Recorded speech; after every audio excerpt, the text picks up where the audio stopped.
Queridos amigos, bueno, soy el doctor Oscar Perdiz Figueroa y quiero compartir con ustedes con mucho gusto, además, algunas pequeñas reflexiones eh, sobre la historia de la filosofía en la última parte, que sería la edad moderna y contemporánea.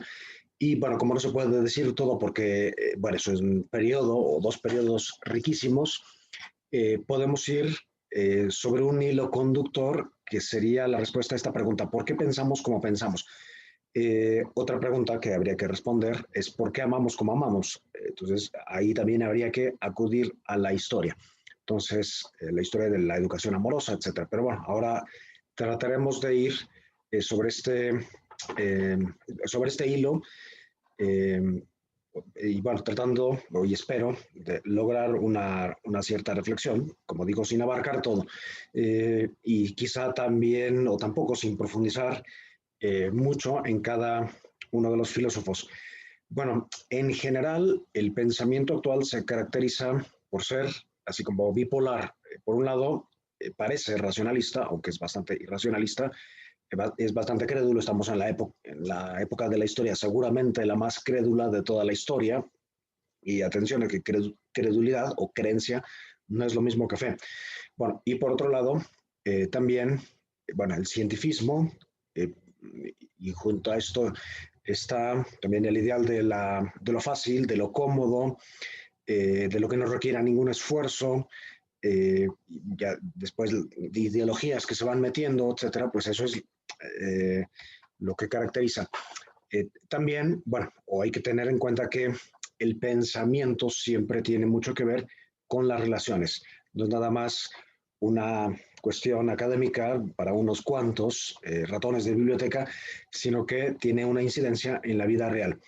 Y o sea, iremos un poquito más sobre el camino de la antropología y de la nociología o de la teoría del conocimiento. Ahorita vamos a ver por qué, pero hay que recordar que la filosofía, la metafísica, aunque el nombre de metafísica viene mucho después, pero la filosofía pues es un amor con sabiduría o una sabiduría con amor. Y ya a veces las traducciones que se hacen son de amor a la sabiduría, no, más bien es amar con sabiduría y saber en clave de amor. Por tanto, siempre como que termina resbalándose a la relación, al amor, etcétera. Metafísica es el corazón de la filosofía y pues es el estudio de la realidad o del ser, que ya después se estructura, etcétera, nace con Aristóteles, pero proviene ya desde Parménides y Heráclito, los grandes problemas, etcétera. Pero sustancialmente la filosofía nace con una necesidad, porque es una necesidad. Estaríamos fritos si es una materia o académica nada más. No, es una necesidad, la necesidad de dar razón de uno mismo. Y eh, bueno, ¿cómo nace? Pues nace a partir del estupor por todas las cosas que existen, por la maravilla, los volcanes, el amanecer, todas las maravillas de la naturaleza y la maravilla del hombre, de las personas, el misterio, y también, y a la vez nace como una necesidad para dar o tratar de dar respuesta al sufrimiento humano, a la angustia, al problema del mal, que son problemas que aquejan después. Esto está relacionado justamente con el trabajo, etcétera. Pero bueno, en la actualidad nos encontramos con la sociedad más frágil de la historia. Esto vamos, es evidente y muchos psiquiatras lo tocan.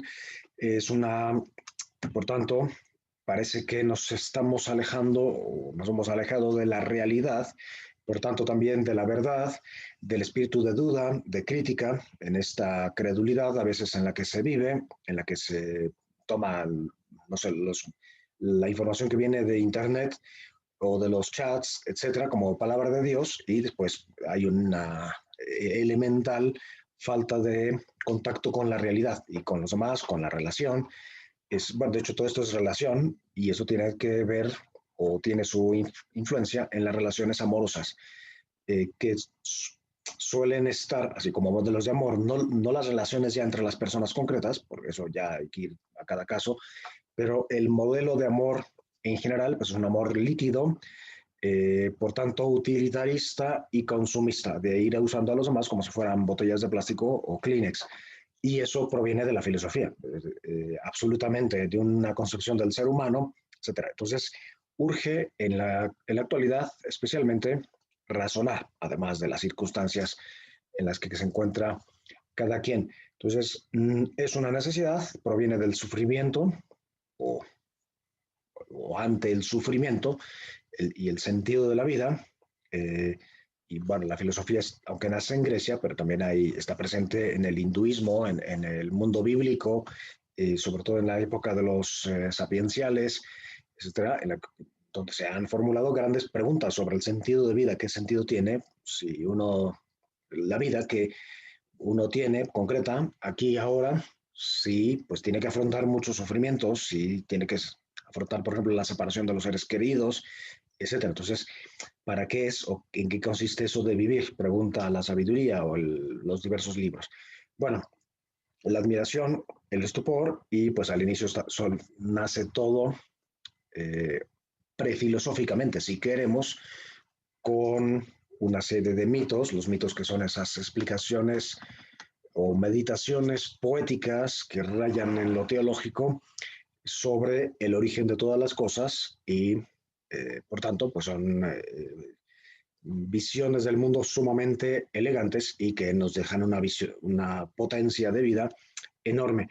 Pero se necesita organizar, introducir un logos o una logia, un ordenamiento, una cosmesis, o sea, una cosmética del mundo, o sea, ordenar, y eso parece que solo lo hace o se puede hacer solo desde la razón. Y por tanto es urgente razonar. Bueno, así brevemente el ser humano entonces se descubre que es un ciudadano de dos mundos porque tiene una participación en el mundo de las cosas, de los animales. Hay algo en nosotros, pero cuando yo digo yo, cuando tú dices tú, y quien dice yo es alguien, no algo. Entonces estamos en esa, vamos a llamar la composición entre lo corpóreo y lo espiritual. Bueno, esto que nos sirve como introducción para ir ya al mundo, a la síntesis de la filosofía moderna y contemporánea. Bien, si la filosofía antigua y medieval se caracterizan por preocuparse de las cosas, de descubrir un orden en la realidad, que después cada realidad se llamará ente. Aristóteles nos ayudará a descubrir pues, todo un sistema de causas, eh, partiendo del movimiento, porque toda cosa absolutamente está en movimiento, entonces el problema del devenir, el ser, que es el verbo que se usa y se aplica a toda cosa, desde Dios hasta un átomo. Eh, bueno, entonces Aristóteles trata de ordenar un sistema de, digamos, entes que tienen unas estructuras, una causalidad, unas propiedades generales que serían los trascendentales y nos regala el maravilloso invento de la analogía. De todas las cosas se puede predicar el ser, pero en diversa proporción y en diversa continencia, por así decir. Bueno, eh, después la Edad Media también se caracteriza por eh, tener en la filosofía este problema principal que es el ser, ya se ve, por ejemplo, desde la creación o en clave de Dios o desde Dios, pero bueno, profundamente con un sistema sumamente rígido y exigente, pero bueno, al final de la Edad Media también hay que reconocer que se cae en un ingenuo realismo. Esto significa que se da por sentado que se puede conocer las cosas, o la filosofía se enreda en cuestiones eh, no solo periféricas, sino insustanciales. Entonces viene la necesidad, junto con una serie enorme de sucesos que se van a ir dando, la necesidad de un fundamento. Ya no se pueden eh, asumir las cosas tal como vienen, etcétera. Bueno, perdón, antes, por simplificar un poquito, entonces podemos resumir nuestro encuentro, mi encuentro con la realidad que está allá afuera a través de una relación. Esa relación se llama conocimiento y en los seres humanos, el conocimiento se da a través de un proceso que va desde el cuerpo, o sea, desde los sentidos externos, internos, hacia el espíritu y pues a través de una serie de acciones como la abstracción, en la que se abstrae la idea, la esencia, uno llega a una cierta conclusión, que es un juicio, que es la afirmación o negación de lo que hay allá afuera. Bueno, entonces, ¿cuál es el paso entre la Edad Media y la Edad Contemporánea? La paulatina concentración de la persona, de mí, de yo, no tanto en la realidad, sino a partir de una serie de dificultades, eh, la concentración más en el sujeto. Entonces, eso es lo que se va a llamar una revolución copernicana en el mundo del conocimiento o en el mundo de la realidad. Ya no nos interesa tanto la realidad en sí misma, dando por sentado ingenuamente que la podemos conocer, sino la importancia del sujeto en esa participación, en esa relación, por un lado, y también la duda sobre si lo que realmente podemos conocer es la realidad o si realmente podemos acceder a la realidad. Bueno, pues las respuestas van a ser muchas, algunas muy prácticas, otras demasiado elaboradas y pues tocaremos algunas. Entonces, esta esquemita del cual se desprenden muchas preguntas, pero nos puede ayudar. Y bueno, concluimos que en la concepción antigua o medieval se da por sentado que la realidad existe de tres formas, que sería en sí mismas, o sea, en sí misma es verdadera, buena, etcétera. Eh, Existe en segundo lugar en la mente y tercero en el lenguaje o a través del lenguaje. Y pues tiene que haber una coherencia, una congruencia entre estas tres formas de existir de la realidad. Ya Platón y el cristianismo, el judeocristianismo, pues nos han dicho que en realidad hay un punto cero, o sea, antes del uno, las cosas existen siempre y primero en una mente en forma de idea, que es la mente que las hace. Entonces estaría antes y antes de la cosa misma. Bueno, esto también tiene su explicación y su evidencia, pero no lo vamos a tocar. Pitágoras lee en el mundo pues un lenguaje de matemáticas, por tanto tiene que haber una razón detrás. Así por citar rápidamente, eh, para Heráclito todo fluye y el ser es inasible, o sea, ¿no? Incogible, por así decirlo. En cambio, para Parménides, todo es y él es, pues es un bloque y pues cada cosa que podemos percibir o nosotros mismos no somos más que una pequeña pieza dentro de un engranaje infinito que es el ser. En tal caso, los seres que vemos son apariencia. Bueno, así, bueno, esto que nos sirva, me alargué un poquito, pero que nos sirva como piso de lo previo a la edad moderna y contemporánea. Bien, pues ahora vamos para allá. Todo comienza con Guillermo de Ockham, ¿okay? Que es un filósofo escocés, que establece la famosa navaja, que es una simplificación a partir de la complicación de fines de la Edad Media, en igualdad de circunstancias o condiciones.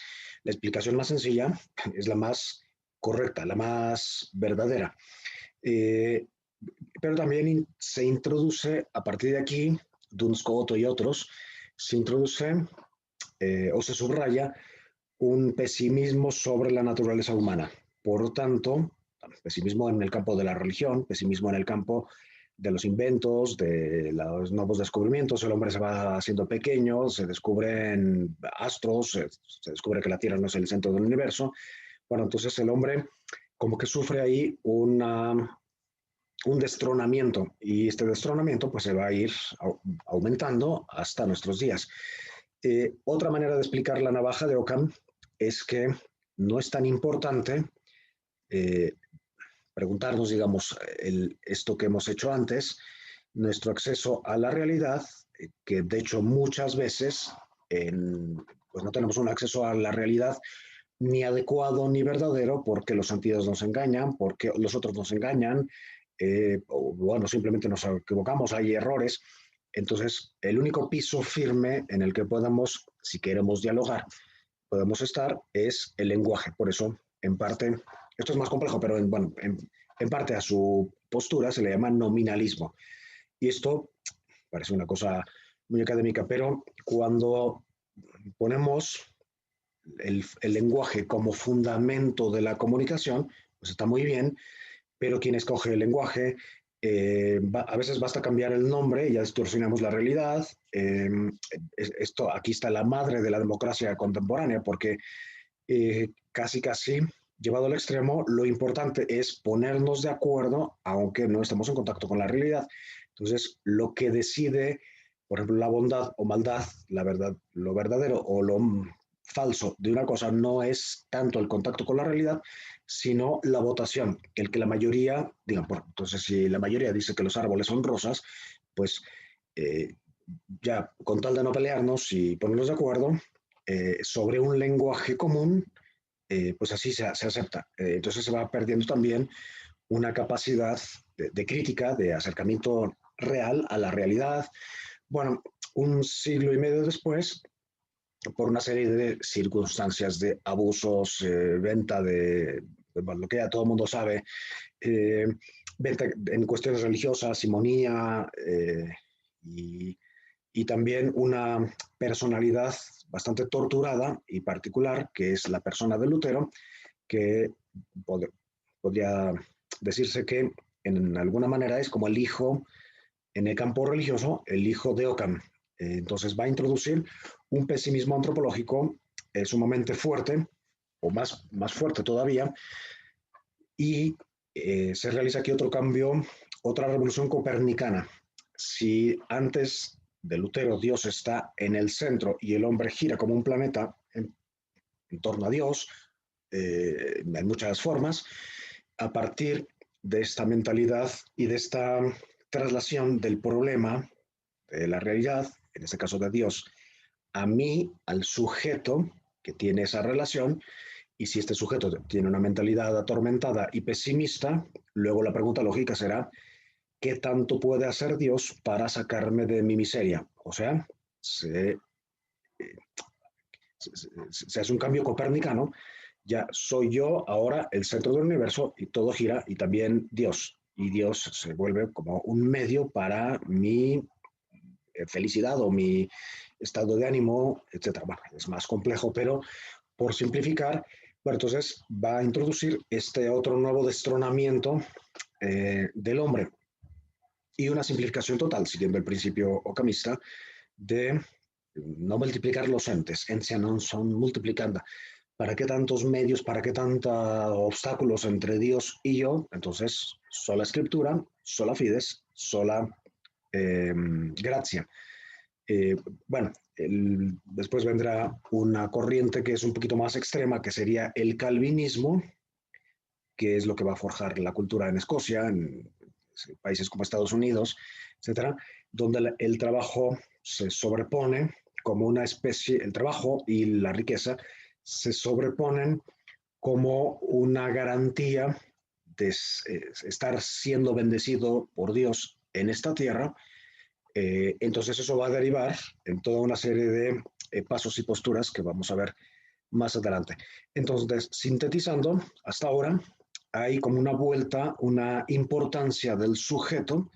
Por un lado, entonces se le da importancia al papel, esto se verá más claro con Kant, al papel que el sujeto tiene en el conocimiento. No es algo pasivo, no es nada más una tabula rasa que se limita a recibir, por además no se puede hablar de pasividad en el ser humano. Entonces, esto es una de las grandezas de la edad moderna, pero dada la experiencia de fragilidad y de pobreza, etcétera, minusvalía en el ser humano, luego esta concentración que parece muy buena termina siendo bastante frágil y termina también metiendo bastantes conflictos en el campo del conocimiento.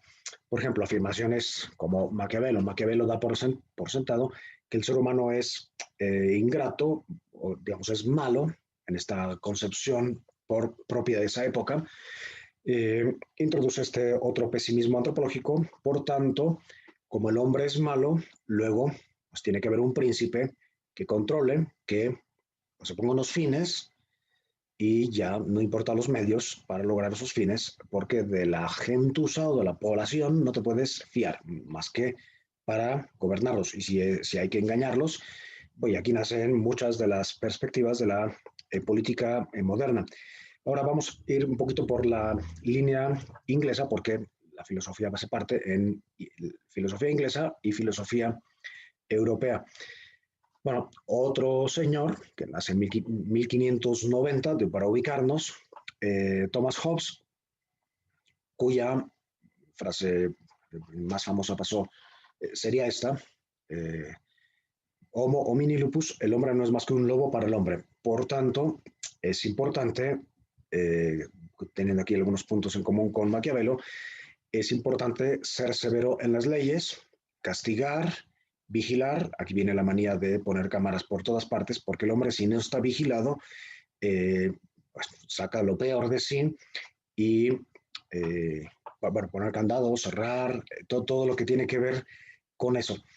En este pesimismo, pues el siguiente paso sería el empirismo. El empirismo sería esta postura del conocimiento humano que dice que todo conocimiento no es más que empírico, o sea, no es más que pues, un fenómeno de los sentidos, de sentidos tanto internos como externos, pero en eso consiste el conocimiento, ¿no?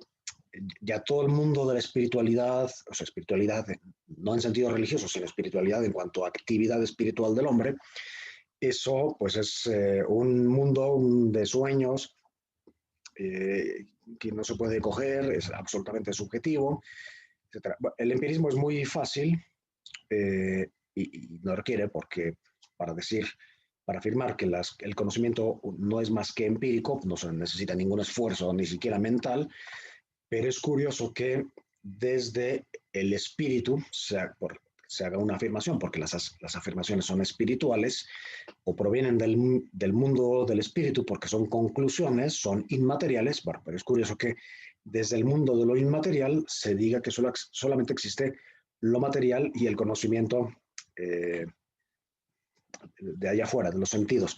Entonces, es una de las pequeñas contradicciones, pero como es tan fácil y requiere tan poca crítica, pues todo el mundo lo asume. Entonces, a estas alturas, ya estamos casi en 1700, o 1700 prácticamente, nos hemos dado cuenta que el problema fundamental entonces de la edad antigua y media es el ser y la realidad. El problema fundamental en estas dos edades que vienen será el conocimiento.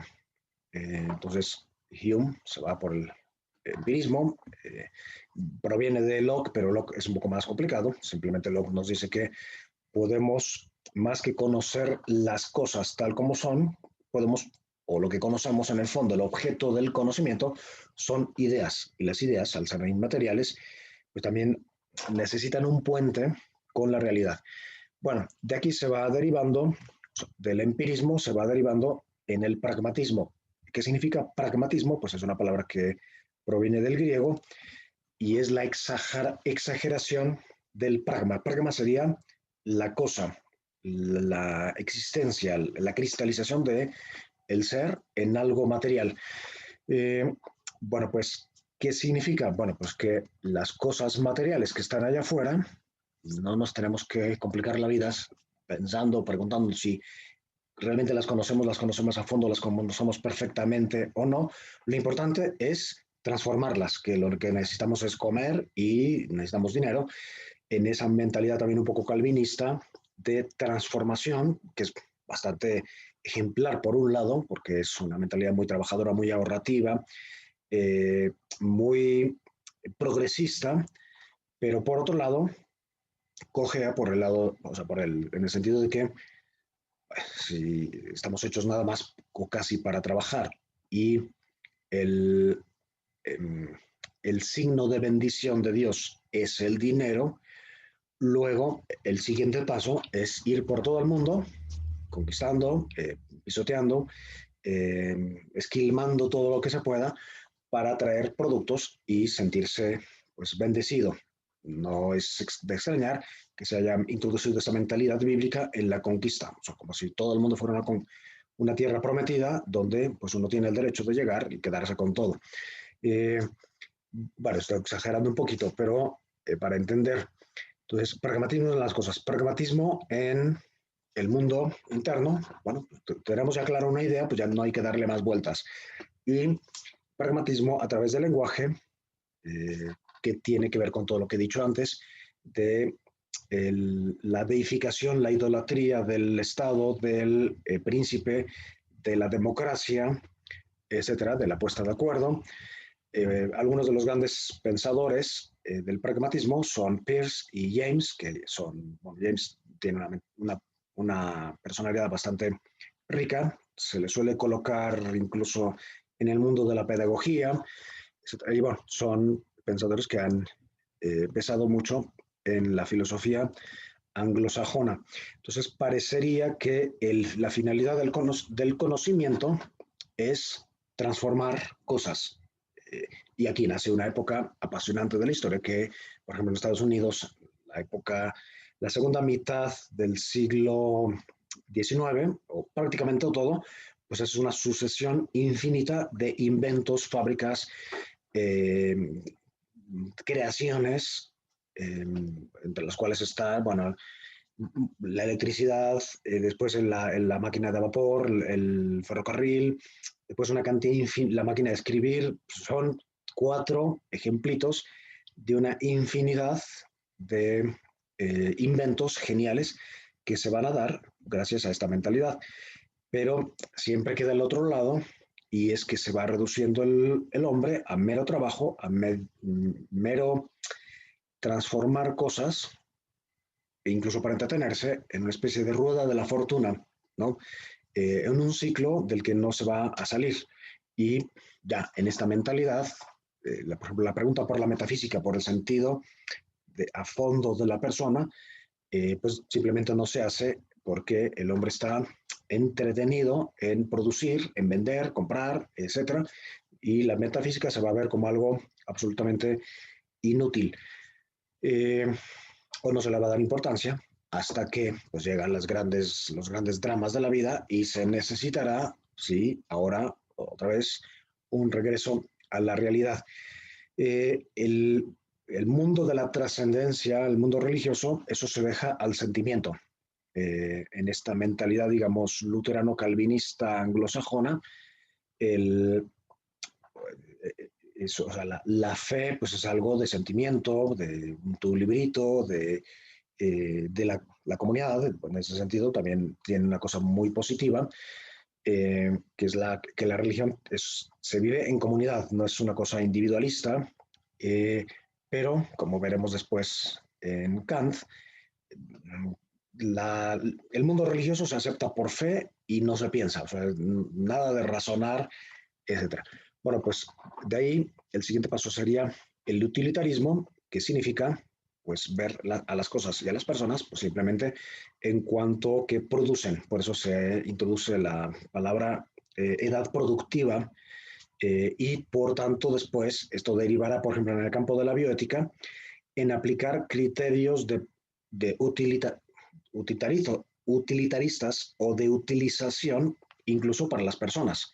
Por ejemplo, en el campo del aborto, en el campo de la eutanasia, pues a veces los criterios son de, a ver, esta persona es útil o no es útil, y útil según qué criterios. Entonces, aquí, para que vean que la filosofía tiene una incidencia concreta en la vida diaria, eh, incluso se van a introducir, o sea, en el caso del aborto, por ejemplo, eh, momentos en los que se van formando ciertos órganos que están relacionados con lo útil, como el cerebro, la columna vertebral, el corazón, eh, o sea, como criterios para decidir en qué momento se acaba con la vida humana, cuando sabemos en realidad, o según la evidencia, que el ser humano comienza siendo una célula y siempre estamos haciéndonos. O sea, siempre somos, por así decirlo, algo de inútiles si lo vemos bien, siempre dependemos de los demás. Entonces no se pueden aplicar estos criterios. Bueno, otra de las consecuencias, pues es que tenemos el planeta hecho una basura porque con la obsesión del utilitarismo y del consumismo que consiste en tirar cosas, eh, pues lógicamente, pues se entra en una dinámica de adquirir cada vez productos nuevos, estar actualizado y pues esto hace que pues todas las cosas que compramos que todavía son útiles o muchas, pues las tiramos para renovar y porque es un poquito la esencia del sistema capitalista consumista. Bueno, la contaminación, etcétera. Esto también habría que aplicarlo después al mundo de las relaciones, porque las relaciones se han vuelto utilitaristas. Libros, por ejemplo, como Cómo ganar amigos, en el fondo están movidos por el utilitarismo. No es tanto la amistad lo que importa, sino cómo ganarme al otro para venderle cosas. Eh, y bueno, está en algunas universidades, en todas las instituciones, hasta en las iglesias, esto se introduce cuando se ponen como criterios los números, el número de fieles, por ejemplo, bueno, pues son criterios utilitaristas, donde la profundidad pues se pierde. Por el lado de la filosofía europea, estoy a punto casi de dar como un descanso porque pues todo esto hay que digerirlo, pero bueno, la importancia es que ya queda esto grabado y si quieren volver, eh, muy bien, pueden volver y verlo.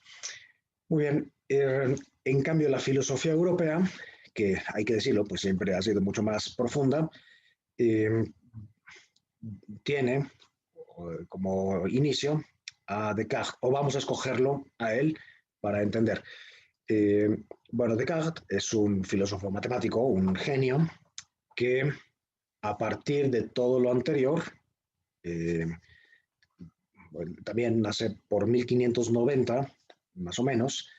Entonces, esto significa que hemos regresado, o sea, ya llegamos hasta el siglo XX por la filosofía inglesa o anglosajona, ahora regresamos otra vez al siglo XVI, que es un siglo maravilloso, al final el siglo XVII otra maravilla, ¿ok?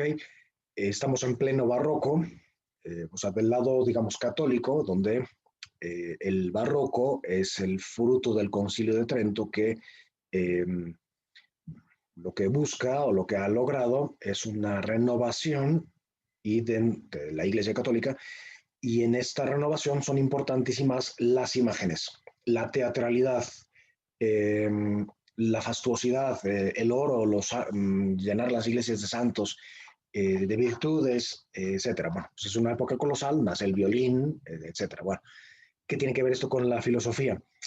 Que se corre el riesgo de reducir la vida humana a una obra de teatro y el mundo, pues el gran teatro del mundo. Eh, o sea, a desconfiar en el fondo de la verdadera realidad y presencia de las cosas, porque, pues como muchas veces en el teatro nos engañan la perspectiva, los gestos, las máscaras, etcétera, ¿quién nos dice que el mundo no nos está engañando?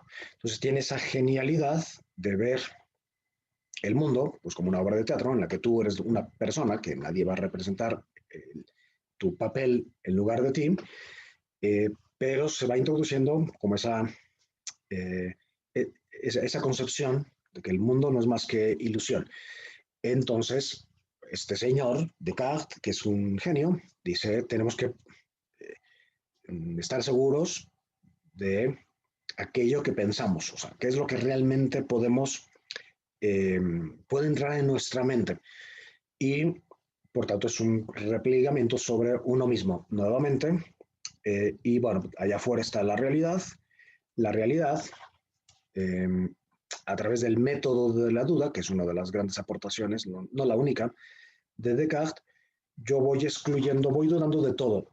Y porque además no me puedo fiar de los sentidos, que muchas veces me engañan, de las cosas visibles, como distingo yo si estoy en el sueño o en la vigilia, etcétera. Entonces, lo único de lo que puedo estar seguro es de mí mismo, porque yo soy el que está pensando. No puedes dudar de estar pensando. Entonces, de ahí nace la famosa frase cogito ergo sum. Pienso, luego existo y mi existencia es lo único cogible, lo único asible. Entonces, el mundo y el cuerpo se divide en dos sustancias, las sustancias extensas, las sustancias corpóreas, etcétera, que son, digamos, de desconfiar, porque de ahí no se puede sacar la realidad, perdón, la verdad, el conocimiento, solo se puede sacar desde la otra sustancia, que es la sustancia pensante, o sea, la res cogitans. Entonces, el mismo ser humano está compuesto artificialmente de estas dos sustancias, una res extensa, que sería el cuerpo es una máquina, la conciencia o el espíritu o la razón más bien, que es donde verdaderamente existen las cosas. Entonces nace el racionalismo. El racionalismo dice que las cosas son reales por estar en la mente y eh, o sea, son reales simplemente o solamente aquellas que son racionales. Entonces, ¿cómo garantizo la unión de estas dos sustancias? Que es uno de los grandes problemas que va a surgir. ¿Cómo, cómo se relacionan estas dos sustancias, la sustancia pensante y la sustancia extensa de las cosas que está allá afuera? Incluso los demás son sustancias, cosas que están allá afuera, en el mundo de los cuerpos. ¿Cómo se relacionan estas dos? Bueno, pues a través de Dios, porque siguiendo esta lógica matemática, eh, uno no se ha dado a sí mismo el ser, luego pues provendrá de Dios, y Dios, si es Dios, no lo puede engañar, entonces en él conocemos. Y bueno, tres grandes filósofos que van a venir después de Descartes, que son Malebranche, Leibniz y Spinoza, justamente van a tratar de responder a esta cuestión. Malebranche pues responderá que conocemos las cosas en Dios, o sea, se establece como un puente entre mí y las cosas, pero a través de Dios.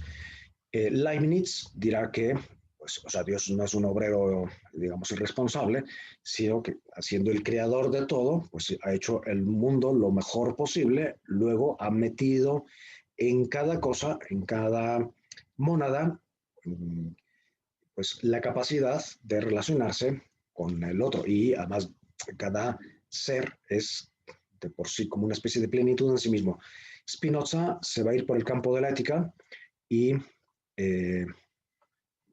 ya pues va, bueno, no me puedo extender mucho, pero a partir de la estética y de la ética hay como una especie de conexión natural entre todos los seres. Y de hecho, esto llevado al extremo, pues se va a caer en el panteísmo. En el fondo hay una sola única cosa que sería Dios, que es lo que garantiza la relación entre todos a través de esta estética. Bien, después vendrá Kant. Kant es uno de los grandes y, bueno, tiene un conocimiento y una obra escrita inmensa de la cual solo vamos a irnos sobre la línea del conocimiento. Entonces, Kant es quien lleva a sus últimas consecuencias la no pasividad de la persona en el conocimiento. Entonces, eso por un lado. Por otro lado, y por todo lo que hemos dicho anteriormente, no podemos conocer las cosas tal y como son. Él a las cosas, a la realidad, lo que está allá afuera, lo llama noumeno. Noumeno es algo así como potencialmente conocible o lo que está por conocer, pero no podemos conocer el número como tal, sino solamente el fenómeno. Fenómenos son pues, ciertas manifestaciones, todos son palabras griegas, son manifestaciones o fosforescencias de las cosas. Entonces, el conocimiento humano es el resultado de unos fenómenos que nos vienen de las cosas y la actividad o la imposición, por así decirlo, de unas categorías que ya tenemos en la mente. La mente no viene vacía, viene ya con unas formas que aplicamos, por ejemplo, el espacio y el tiempo son categorías absolutamente reales, o sea, no podemos pensar ni que ya traemos dentro, no podemos ni pensar ni concebir ni crear nada que no sea en el tiempo, de curso vital, en un desarrollamiento, por así decir, de la realidad, en un continuo devenir, y tampoco desde o no podemos prescindir, quiero decir, del cuerpo, o sea, del espacio, de la espacialidad. Son las dos grandes, bueno, ahora no sé por qué me acordé, pero lo voy a decir. No es casualidad que, por ejemplo, en el mundo bíblico, los dos grandes relatos míticos, uno sea temporal, orquestado a base de días, que es el día y la noche, la creación del universo, y el segundo sea espacial, basado todo en un jardín. Bueno, pues esto refleja estas dos grandes realidades de las que nos, o categorías más bien, que ya traemos y de las cuales no podemos escapar, espacio y tiempo. Entonces, ¿qué es el conocimiento? O pues sería representación, una representación del mundo. Y el campo de la religión, Dios, etcétera, eso se deja al fideísmo total. Fideísmo significa pues aceptar ciegamente y con el mundo de los sentimientos. Eh, es un filósofo profundamente luterano y religioso en ese sentido, pero racionalmente esto se nos va a ir cayendo de las manos y pues vamos a terminar en el ateísmo típico del siglo XX. Eh, bueno, pues con lo que he dicho creo que es más que suficiente para ya no meternos en más berenjenales. Es la época de la razón, del racionalismo, la llamada época de las luces, donde también se introduce el deber, esta otra manía con la que hemos convivido varios siglos. Ok, el siguiente paso sería Hegel. Hegel es pues un filósofo bastante complicado, del cual también podemos quedarnos solamente con algunas de sus aportaciones para tratar más o menos de ir en el campo del conocimiento. Bueno, pues después de Kant, Hegel percibe el mundo como pues, un eterno movimiento en el cual, o sea, en este movimiento infinito de todas las cosas que se pueden resumir en una sola cosa que sería el espíritu, por eso es un espíritu absoluto, pero la razón, que sería el sujeto que piensa, y el objeto, que serían lo que nosotros llamamos cosas, tienen una relación dentro de ser casi una misma realidad, el espíritu absoluto, pero tienen una relación dialéctica y toda cosa, o sea, el mismo espíritu absoluto, que es la totalidad de las cosas, que no puede ser sino espiritual, pues no puede ser material, eh, tiene una especie de contradicción interna. O sea, este movimiento pues, se va dando a través de una contradicción. Por ejemplo, yo soy el sujeto y a la vez el objeto, porque el objeto está en mí y yo tengo esa relación, entonces hay una relación que él llamará dialéctica. Esta contradicción es dialéctica, es decir, eh, pues con esto ya regresamos a Heráclito y Parménides. Hemos salido de la analogía de Aristóteles, pero para decirlo con palabras más sencillas, él admite, por ejemplo, que una cosa puede ser y no ser a la vez por el hecho de estar en movimiento. Y eso es a lo que se llama el espíritu absoluto. La realidad, en cuanto a dialéctica, no es fija ni determinada. Eh, entonces ya hay que, hay que recordar o saber que para Hegel las cosas son aparentes. En realidad, lo que existe es una sola realidad que está en una especie de proceso, vamos a llamarlo de evolución, de continuo cambio, de contradicción interna, pero en la que, eh, o que se manifiesta en la historia y de la que podemos identificar algunos momentos. Esos momentos los llaman tesis, antitesis y síntesis. Síntesis sería, pues, el lograr, eh, pues como la palabra lo dice, juntar estas dos tesis, pero esta síntesis se convierte en otra tesis a la cual le va a suceder otra antítesis y así. Bueno, para no quedarme, sí, las tesis, antítesis y síntesis. Entonces, el todo es un espíritu en movimiento y donde la persona, el individuo no importa, porque es como un pequeño engranaje que además está él mismo transformándose continuamente.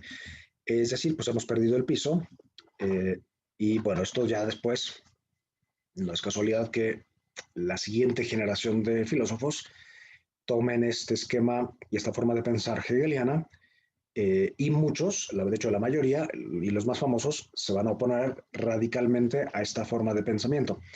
Eh, por ejemplo, el llamado positivismo, que no tiene nada que ver con el optimismo, positivismo significa que pues, solo existen las cosas, las realidades pesables, medibles, etcétera, cuyo fundador es Comte, pero va a tener prácticamente el mismo esquema hegeliano porque identifica en todas las cosas, por ejemplo, en la misma historia del ser humano, identifica momentos de progreso.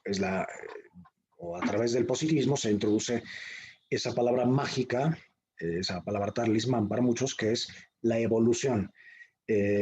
Evolución como progreso, como si el hecho de ir caminando en la historia fuera progreso, y ya nos hemos dado cuenta que no es así, que hay sociedades del pasado que han sido inteligentes y hay sociedades en la actualidad que son estúpidas. O sea, el hecho de ir caminando no es sinónimo de progreso. El progreso, el orden y progreso, la importancia del trabajo son palabras típicamente positivistas.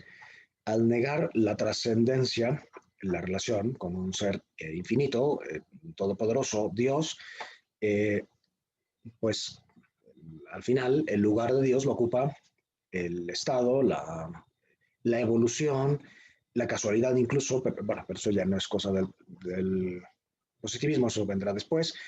Y bueno, identifica la historia del pensamiento y de la humanidad como una época teológica, después viene una época metafísica, pero todas estas han sido superadas y ahora estamos en una época positivista, en la cual podemos explicar todas las cosas eh, y si acaso, pues si alguien quiere tener una religión, pues que sea la religión del positivismo, o sea, pues de aquí y ahora.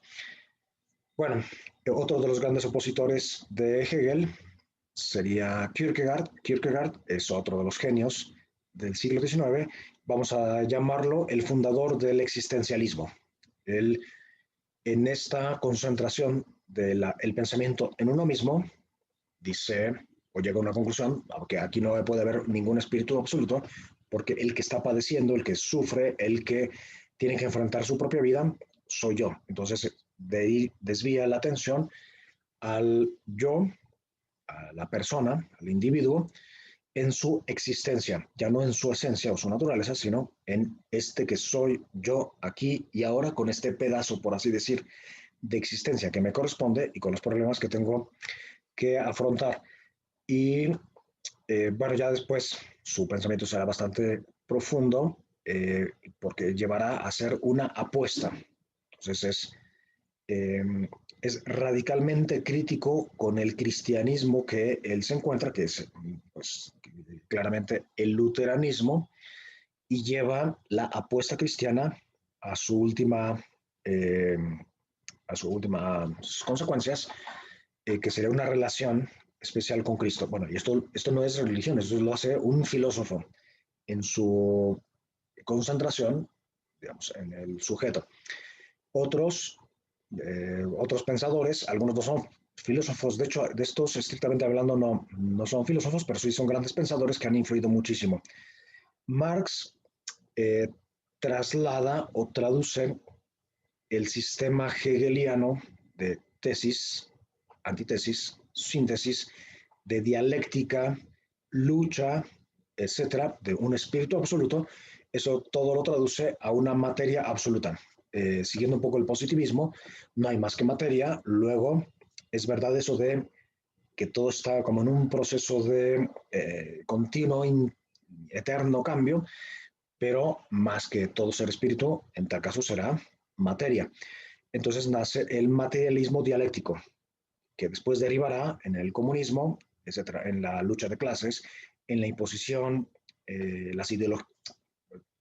sí, a las ideologías del siglo XX que van a matar a, pues, a cientos y millones de seres humanos a través de los regímenes totalitarios que se van a imponer, pero que provienen de esta genial idea de haber rescatado la materia. Digamos, la aportación de Marx es el mundo material y el mundo del trabajo. En cambio, bueno, Freud eh, casi nos despierta de un sueño y nos recuerda que los seres humanos somos sexuados y que la sexualidad, eh, en sus diversas experiencias desde la infancia, tiene muchísimo peso en el desarrollo, en la concepción y en incluso en los traumas o en el sufrimiento de la persona a lo largo de su vida. Eh, pero bueno, como Marx absolutiza la materia, a Freud también hay que decir que absolutiza el peso de la sexualidad en la persona, y después a través del psicoanálisis también nos regala pues una gran atención al sujeto, aunque psicoanálisis y sexualidad llevados, digamos, al extremo, pues terminan quitando la libertad a la persona. Entonces sería una pequeña crítica que habría que hacerle a Freud, y bueno, que le han hecho algunos filósofos posteriores como Erich Fromm y otros, que el mismo,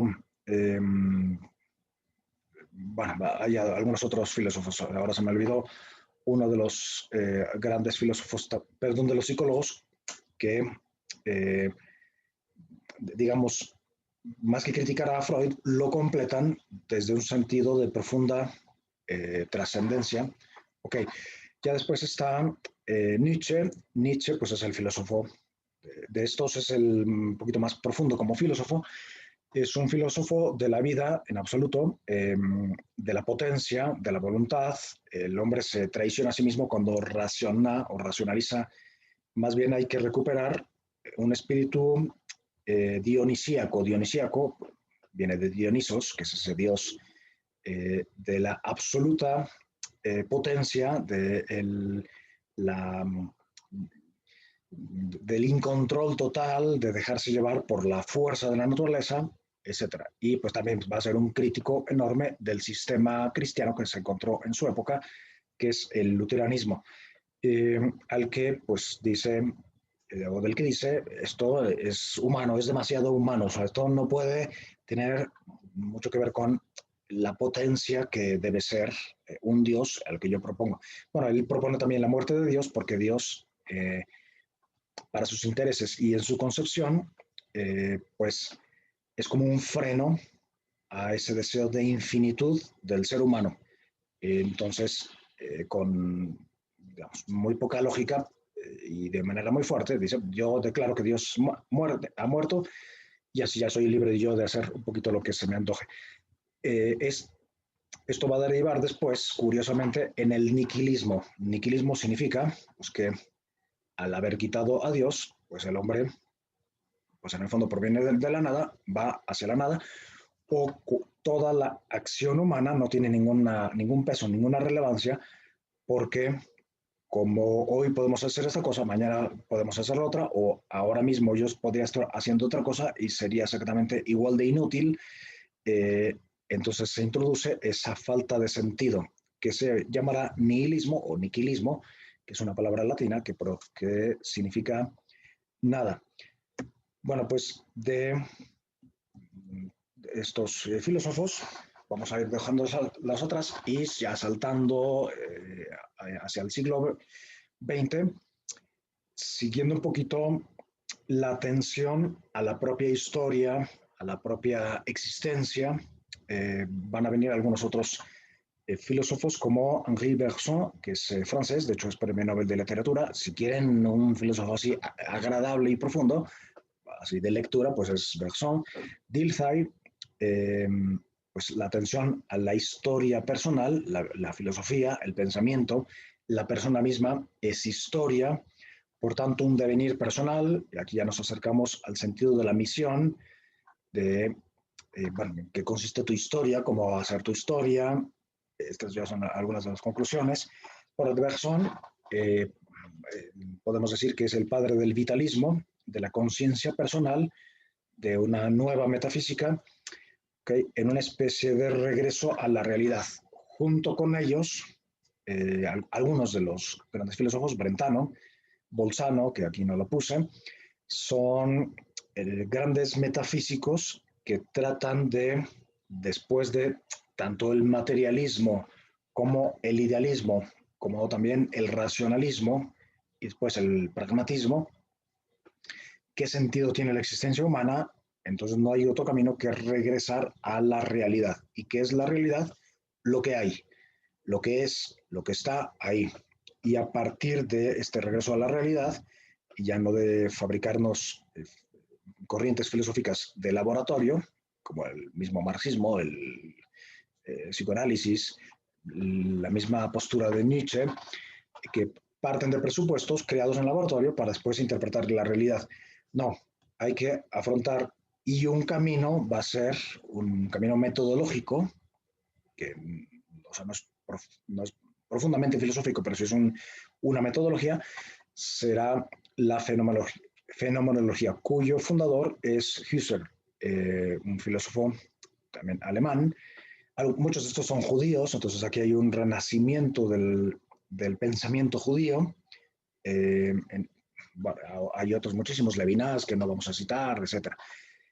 Bueno, pues introducen este regreso a la realidad en el mundo hispánico. Por fin y casi por primera vez se escribe filosofía en español. O sea, escriben significa que se crea filosofía, se crean términos, neologismos, y aquí los fundadores, aunque ha habido otros filósofos españoles previos, pero los fundadores de la filosofía creada en español serán Unamuno y Ortega y Gasset. Unamuno es un profundo existencialista, por tanto, la atención a la existencia irrepetible de la persona, y de Ortega y Gasset podemos decir que es un racio-vitalista, o sea, eh, un hombre que regresa nuevamente a la realidad a través de la persona y de la necesidad de dar razón de la vida. Entonces, la vida no como algo biológico, sino algo como biográfico, algo problemático, porque estar vivo es pues, estar en un problemón, ¿no? Por ejemplo, de las piedras, de las plantas, incluso de los animales, se puede decir que tienen una existencia cómoda porque no tienen necesidad de decidir. El ser humano, al tener necesidad de decidir, tiene a su vez la necesidad de dar razón de sí mismo, y pues ante las posibilidades que se van abriendo, pues esto introduce o hace de la vida un quehacer, un problema, etc. El, el continuador, tiene varios, pero digamos, el continuador más natural de la filosofía de Ortega y Gasset sería Julián Marías, que lo puse más adelante, aquí está, que es ya digamos el que sistematiza las propuestas de Ortega hacia esto que estoy diciendo, ¿no? El sentido de trascendencia, de misión, de vida biográfica, de una trayectoria en la vida, eh, y pues como la vida que es problemática y qué hacer, pues se transforma, se va transformando en misterio, o sea, en un proyecto que realizar. Bueno, ahora sí, yendo a los siguientes, Heidegger es otro de los grandes filósofos que rescata el ser de la persona, aunque no lo llama persona, lo llama el estar aquí, el aquí ser. O sea, el ser humano es un tipo de ser muy especial, a diferencia de los demás seres, que requiere o parece que o consiste en un continuo devenir y pues en el ir hacia la nada, porque eso es evidente desde un punto de vista que es la muerte. O sea, la muerte pues es la inexistencia. Ya después las religiones y otros sistemas filosóficos darán otras respuestas, pero se queda, digamos, con esa evidencia. Entonces, ¿qué sentido tiene la vida cuando sabemos que vamos a la nada? Él simplemente pues se quedaría ahí, no, no es su única aportación. Ya en esta línea del existencialismo, fundado por, dejado por Kierkegaard, cuyo máximo representante quizás sea Heidegger, pues se divide, digamos, el existencialismo en un existencialismo ateo que decide que las cosas son por casualidad, por la nada, por sin sentido, de náusea, y un existencialismo cristiano. De hecho, la suma un poco entre existencialismo, comunitarismo, que se apoya en las grandes aspiraciones o intuiciones, por ejemplo, de Marx y de otros, y de una visión profunda de la persona, existencialismo, marxismo, y una visión de la filosofía eterna o perenne de toda la vida, la atención a la persona, etcétera, nacerá el llamado personalismo. Bueno, aquí tenemos dos representantes del existencialismo, uno del ateo y otro del existencialismo cristiano, que sería Gabriel Marcel, ¿no? Y para resumir un poquito, porque se nos va el tiempo, la filosofía o la propuesta de Marcel sería que la vida parece problemática, porque desde que nos levantamos tenemos problemas concretos que resolver, pero la vida misma, por ejemplo, la relación, pues eso introduce problemas que antes no tenías. En fin, o sea, es evidente que la vida es problema y problemática.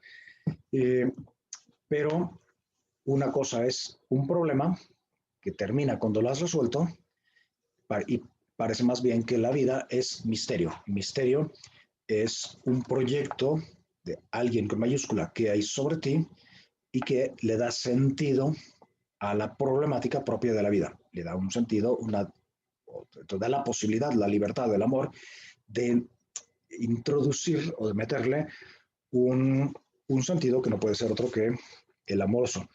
Del existencialismo ateo, después se va a transformar o se va a pasar al mundo de la ciencia, eh, por ejemplo, con personas como Jacques Monod, donde se aplican tal cual el existencialismo ateo, de la vida como sin sentido, de las cosas como casualidad, para aplicarlo al origen del universo, al origen del hombre, etc. Entonces se va a decir que las cosas son por casualidad, porque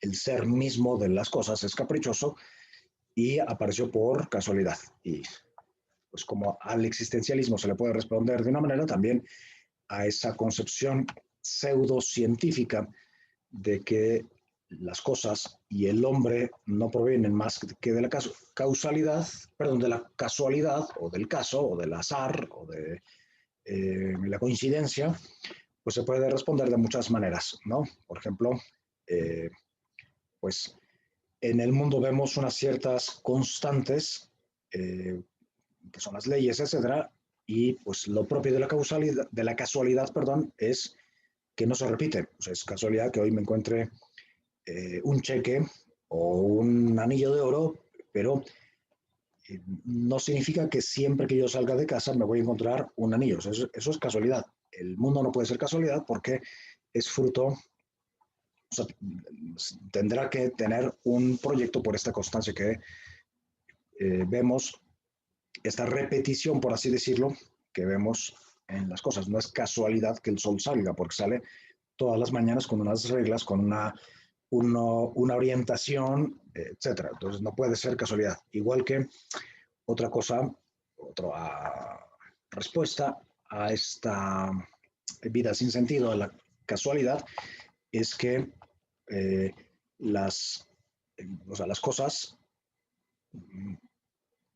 requieren una cierta racionalidad, y decir que eh, o reducirse a la mera casualidad, pues es una respuesta fácil, que no requiere ningún esfuerzo y de por sí no es racional, es la negación misma de toda respuesta, ¿no?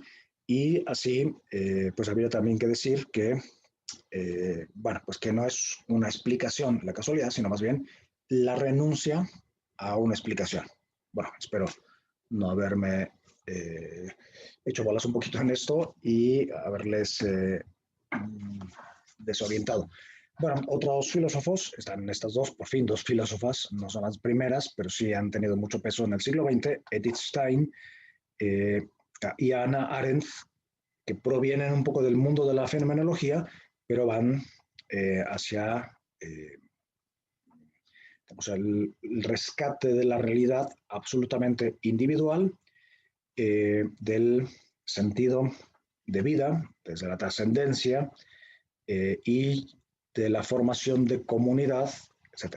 Bueno, pues hubo otro pensador, otro filósofo que tiene una triple vocación, digamos, de artista, de filósofo y de teólogo, es Karol Wojtyła, del cual, y en esta misma línea del regreso a la realidad, desde la fenomenología, aunque no se queda en la fenomenología, pero sí podríamos resumirlo junto con la postura de Julián Marías como una postura responsable. Eh, el ser humano que viene prematuro a esta vida, pues requiere autointerpretarse, autodeterminarse, entonces el campo de la libertad, la importancia de la acción en la completación, por así decirlo, de la persona, que es autorrealización, ¿ok? Y que esta autorrealización y todo lo anterior no se da sino en la relacionalidad propia de los entes, pero sobre todo en y a través de la relación. Bueno, pues con esto vamos a dar algunas conclusiones y es que tratando de responder a esa pregunta, ¿por qué pensamos como pensamos? Porque tenemos una serie de corrientes o de posturas filosóficas previas a nosotros y que de alguna manera nos han determinado un poquito. Entonces,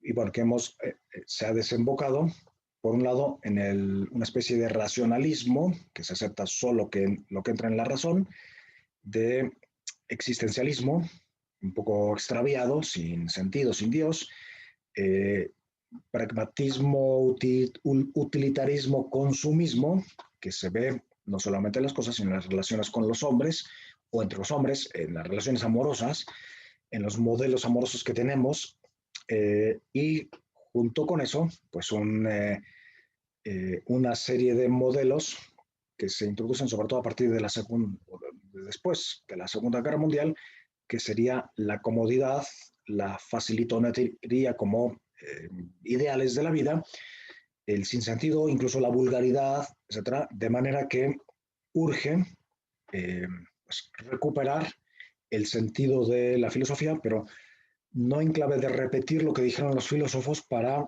aprenderlo de memoria, sino de pues, servirnos de toda la gran comunidad de filósofos que ha habido para darle un mayor sentido a las personas individualmente en su formación, etcétera, y establecer unas relaciones más sanas que tienen que ver ya después con la formación de comunidades creativas, de fortalecimiento de las familias, de las pequeñas comunidades. Bueno, primero sería hacer comunidades, porque a veces bueno, lo común es ver pues, sujetos fragmentados, aislados, solos ya desde niños. No, tratar de que la familia mm, se convierta en una comunidad, después comunidades de matrimonios, comunidades de familias, que vayan reconstituyendo un poco el tejido y esto requiere necesariamente pues un piso antropológico. Eso significa pues una visión potente, profunda, alta del ser humano, que pues vamos a llamarle persona. Bueno, pues espero que nos haya ayudado esto para eh, pues recuperar un poquito ese sentido de la necesidad de una antropología y de, pues, conociendo la historia, pues no repetir los mismos errores. Gracias y pues nos vemos a la próxima cápsula.